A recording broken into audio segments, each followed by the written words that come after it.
शेत तिथे रस्ता, गाव तिथे समृद्धी या घोषवाक्यानुसार शेत रस्त्यांवरील तणाव मिटवण्यासाठी नेवासा येथील महाराष्ट्र राज्य शेत आणि शिवपानंद रस्ता चळवळीचे उपाध्यक्ष शिंदे पाटील यांनी अहिल्यानगर जिल्हाधिकाऱ्यांकडे थेट रस्ता मिळण्यासंदर्भात मागणी केली आहे। शेत तिथे रस्ता, गाव तिथे समृद्धी या घोषवाक्यानुसार शेत रस्त्यांवरील तणाव मिटवण्यासाठी नेवासा येथील महाराष्ट्र राज्य शेत आणि शिवपानंद रस्ता चळवळीचे उपाध्यक्ष नाथाभाऊ शिंदे पाटील यांनी जिल्हाधिकाऱ्यांकडे शेत रस्ता मिळण्यासंदर्भात मागणी केली आहे।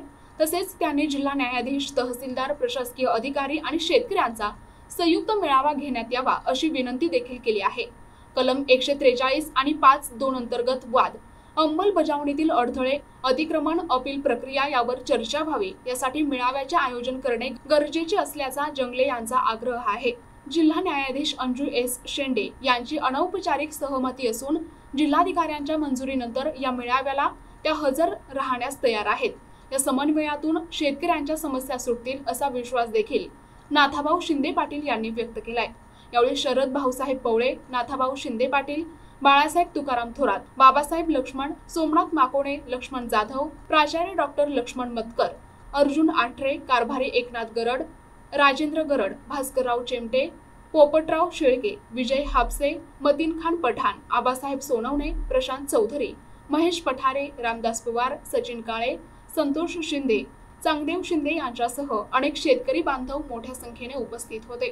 नमस्कार, मी पाचेगाव तालुका नेवासा जिल्हा अहिल्यानगर या ठिकाणचा रहिवासी व शेतकरी असून आम्ही सर्व शेतकऱ्यांनी अडीअडचणीवरती मात करण्यासाठी महाराष्ट्र राज्य आणि प्रत्येक जिल्हा आणि जिल्ह्यानंतर प्रत्येक तालुका या लेव्हलला शेत तिथे रस्ता ही चळवळ उभी केलेली आहे। मला पूर्णपणे आत्मविश्वास आहे, शेतकऱ्यावरती प्रत्येक घटकाचा विश्वास आहे, कारण देशाला लागणारा अन्नधान्य हा शेतकरी पुरवतो।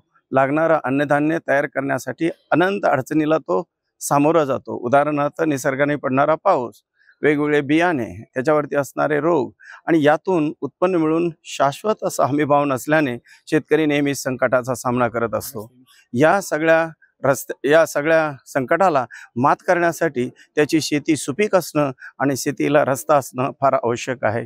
काही गावामध्ये रस्त्यापासून शेती बंद पडलेली दिसून येते आणि ती पडू नये यासाठी शेतकरी ज्यांच्या अडीअडचणी आहे असे एकत्र येऊन ही चळवळ उभी करत आहोत।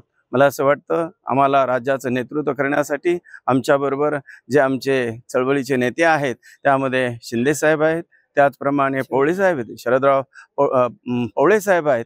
ही सर्व मंडळी आणि शेतकरी एकत्र येऊन आम्ही शेतकऱ्यांच्या अडीअडचणीवरती मात करण्यासाठी सतत प्रयत्न करत आहोत। मी फक्त समाजाला आणि संपूर्ण शासकीय यंत्रणेला विनंती करतो की त्यांनी शेतकऱ्यांना अतिशय चांगला प्रतिसाद द्यावा ही विनंती। धन्यवाद। श्री पंकज आशिया साहेब यांना निवेदन देणार आहोत। आम्ही मागच्या 4 जुलैला, 30 जूनला आणि आज 16 तारखेला सुद्धा निवेदन दिले होते की जिल्ह्याचे मुख्य न्यायाधीश, जिल्हा न्यायाधीश यांचे समवेत जिल्ह्यातील 14 तहसीलदारांचा एक संयुक्त मेळावा व्हावा की त्यांना जे शासनाचे GR आहे याच्या संबंधाने काय कामकाज करता येईल याची कार्यशाळा घ्यावी आणि शेतकऱ्यांना शेतरस्त्या समस्येचा पाठपुरावा व्हावा या हेतूने आम्ही जिल्हाधिकाऱ्यांना निवेदन देण्यासाठी आलो असता या ठिकाणी जिल्हाधिकारी साहेब नाही आहेत, परंतु RDC दादासाहेब गीते साहेब यांनी आमचे निवेदन स्वीकारले। पण ते म्हणतात की तुम्ही जिल्हाधिकारी यांना विचारूनच पुढचा निर्णय घ्यावा, त्यामुळे आम्ही निवेदनासाठी इथे थांबलेलो आहोत। शेतरस्त्याचा, शेतकऱ्यांचा, गरजवंत शेतकऱ्यांचा शेतरस्त्याचा जिचा लढा आज अनेक शेतकऱ्यांच्या जमिनी पडीक पडायला लागल्यात, अनेक शेतकऱ्यांच्या आत्महत्या झाल्यात, अनेक शेतकऱ्यांच्या हत्या झाल्या, शेतकऱ्यांनी शेतरस्त्यासाठी बलिदान दिले। या संदर्भात शिवपानंद शेतरस्ता चळवळीच्या माध्यमातून राज्यभर शेतरस्त्यांसाठी लढा चालू आहे। सरकारचं लक्ष वेधण्यासाठी तालुका पातळी असेल, जिल्हा पातळी असेल, राज्य सरकारपर्यंत पाठपुरावा चालू आहे। मागल्या काळामध्ये या जिल्हाधिकाऱ्यालयावर पेरू वाटप आंदोलन केलं, असं अनेक जिल्ह्यांमध्ये आपण पेरू वाटप आंदोलन करून सरकारचं लक्ष वेधण्याचा 80च्या मार्गाने प्रयत्न चालू आहेत। या संदर्भात राज्याचे माननीय महसूल मंत्री चंद्रशेखर बावनकुळे साहेब यांनी विशेष आदेश काढलेत। यामध्ये पोलीस संरक्षण असेल, मोफत पोलीस बंदोबस्त असेल, त्याचबरोबर 30 दिवसांमध्ये अर्ज केल्यानंतर शेतकऱ्याला रस्ता करून देण्याचे आदेश असतील। त्याचबरोबर भूमी अभिलेख कार्यालयाला मोजणीच्या 90 दिवसामध्ये शेत रस्त्याला जे काय मोजणी असेल ते 7 बाऱ्यावर उतार्यावर 7 बाऱ्यावर म्हणजे जे शेतकऱ्याचं वाटपपत्र होतं, वाटपपत्रामध्ये रस्त्याची नोंद असल्याशिवाय वाटपपत्र होऊ नये असे वेगवेगळ्या प्रकारचे आदेश महसूल मंत्र्यांनी काढले. परंतु त्याची अंमलबजावणी होत नसल्यामुळे या प्रत्येक जिल्हाधिकाऱ्यावर आम्ही विशेष निवेदन देत आहोत. त्या तालुक्याचे जे काही तुमचे प्रतिनिधी आहेत, महसूल तहसीलदार असतील, भूमी अभिलेखचे अधीक्षक असतील, BDO साहेब असतील, या सर्वांची एकत्रित शेतकऱ्यांसोबत मिटिंग लावा आणि या ठिकाणी मिटिंग घेऊन शेतकऱ्यांचे प्रश्न सोडवावेत. परंतु जिल्हाधिकारी कार्यालयावर आमचे प्रतिनिधी येतात, या ठिकाणी निवेदन देतात, परंतु जिल्हाधिकारी कार्यालयावर आम्हाला न्याय मिळत नाही. त्यामुळे आम्ही आता हे शेवटचं निवेदन देत आहोत. कारण कागदाला वजन दिल्याशिवाय, कागदाला वजन ठेवल्याशिवाय जर काम होत नसेल तर पुढच्या काळामध्ये जे अधिकारी सरकारच्या आदेशाचं पालन करत नसतील त्यांच्याबद्दल आम्हाला पुढच्या कालावधीमध्ये निर्णय घ्यावा लागेल.